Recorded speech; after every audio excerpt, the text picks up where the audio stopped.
Okay.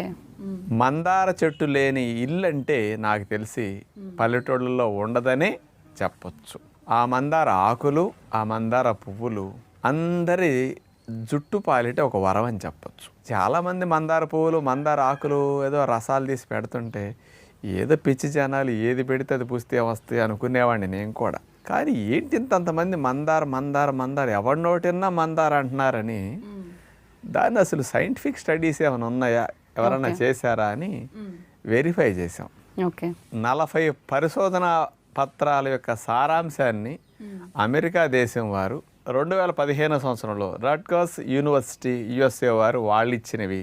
ఇంకొక స్పెషల్ది తెల్ల చుట్టు రాకుండా నలుపుగా ఎక్కువ రోజులు ఉండేటట్టు మందారాకులు చేస్తున్నాయని central leather research institute Chennai వారు 2003 సంవత్సరంలో పరిశోధన చేసి మందారాకుల మీద స్పెషల్గా ఇవ్వటం జరిగింది.